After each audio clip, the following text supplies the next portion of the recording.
Hour channel backpacking mom. So আজকে আমরা চলে এসেছি পার্ক সার্কাস বেনিয়াপুকুর ইউনাইটেড পুজো কমিটিতে। আজকের উদ্বোধনে চলে এসেছি। দেখতেই পাচ্ছ, যেটা তোমাদের বলেছিলাম কালকে যে লাইটিং হবে পুজো প্যান্ডেলে, সেটা এখন স্টার্ট হয়ে গেছে। সাউন্ডটা অবশ্য এখনো স্টার্ট হয়নি, যেহেতু বিমান ব্যানার্জি এখনো এসে পৌঁছাননি। উনি আসলে স্টার্ট হবে। আর ভেতরে হচ্ছে, প্যান্ডেলের ভেতরে প্রোগ্রাম চলছে, আসো তোমাদেরকে দেখাবো।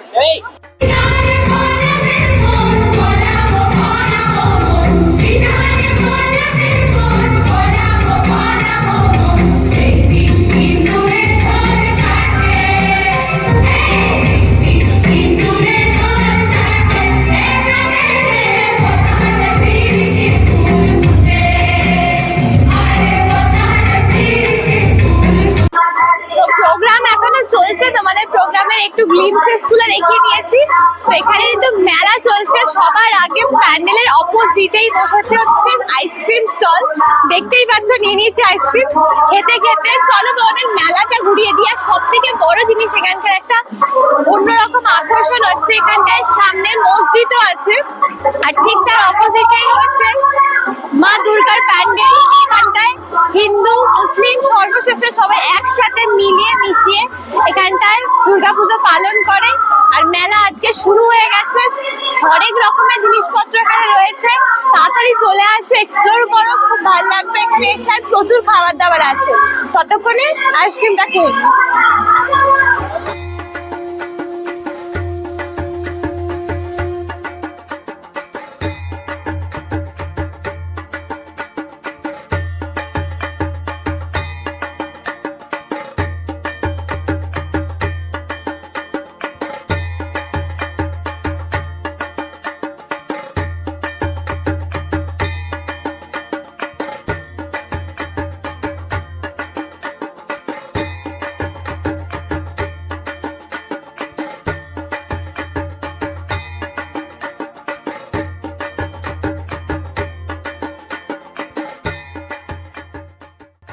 গান শেষ হয়ে গেছে, প্রোগ্রাম চলছিল, গান শেষ হয়ে গেছে, এবার এখন আবৃত্তি চলছে। আসলে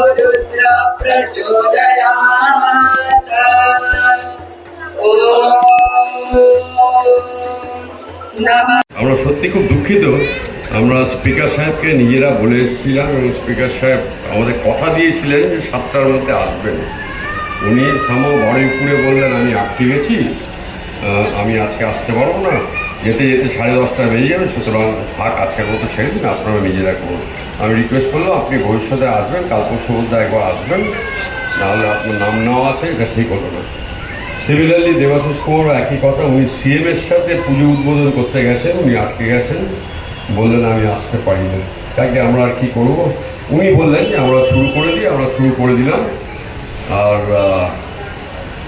কি বলবো সবাইকে, আমাদের যাত্রা তো বহুদিনের যাত্রা। সেই 1951 সাল থেকে টানা, এটা হলো আমাদের 73তম বর্ষ। মানে 51 সাল থেকে লম্বা পথের যাত্রী আমরা।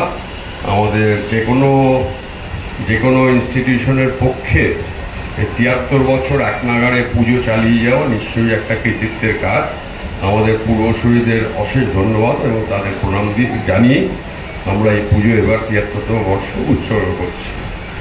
সবচেয়ে বড় কথা, আমরা এবার চেয়েছিলাম যে একটা ধামাকা দিতে, যে আমাদের পুজোর লোক সংখ্যা কমে গেছে, খুব একটা দর্শক আসেন না বাইরে থেকে দেখতে, এবং আমাদের সত্যি বলতে আমাদের ইয়াং জেনারেশন, তপন মণ্ডল, প্রীতম মুখার্জি এবং আমাদের অর্ণব ঘোষ, তিনজনের অক্লান্ত চেষ্টায় ওনারা চেয়েছিলেন যে কিছু একটা লাইটিং ভালো করতে, প্যান্ডেল ভালো করতে, ঠাকুর ভালো করতে।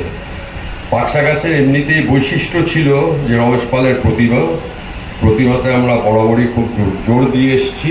এবারও প্রদীপ রুদ্র পালের স্টুডিও থেকে সবচেয়ে বড় প্রতিভা আমাদেরই হয়েছে, এবং উনি বলেন এটা যে এত বড় প্রতিভা উনি আগে করেছেন।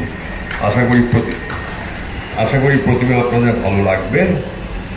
তারপরে এলো প্যান্ডেল যখন কথাবার্তা হয়, আমরা চিন্তা করেছিলাম ধামাকাটা তখনই দেওয়া যাবে যদি আমরা নতুনত্ব কিছু করি।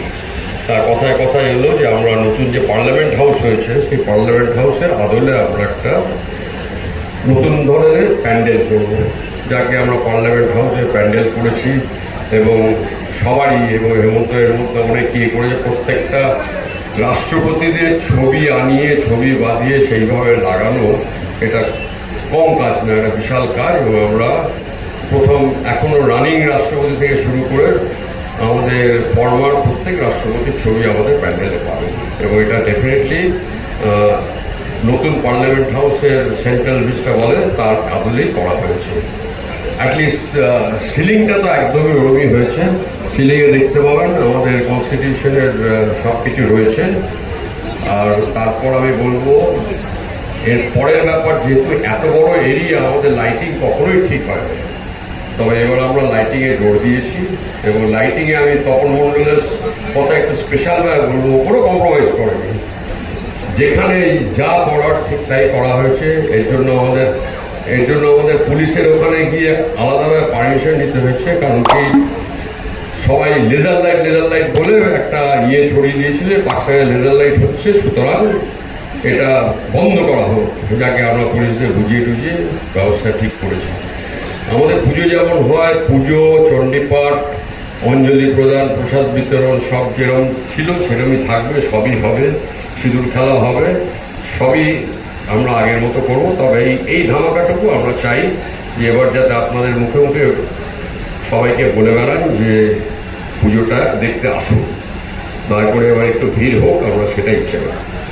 তারপর সবাইকেই আর কি বলবো, সবাইকে আমন্ত্রণ জানাই, আপনারা আসুন, আমাদের প্রতিমা দেখুন, আশা করি আপনাদের সকলের ভালোই লাগবে। এই বলেই আমি শেষ করি।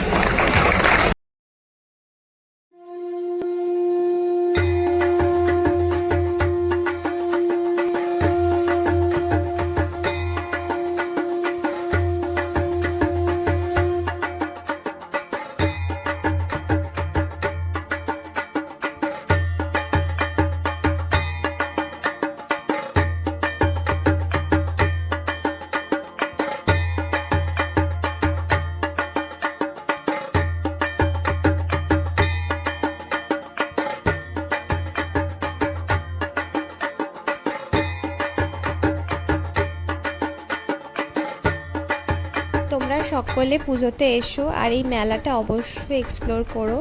আর আমাদের চ্যানেল থেকে তোমাদের সকলকে শারদীয়ার প্রীতি ও শুভেচ্ছা। আবার দেখা হচ্ছে নেক্সট কোনো ব্লগে। ততক্ষণের জন্য টাটা।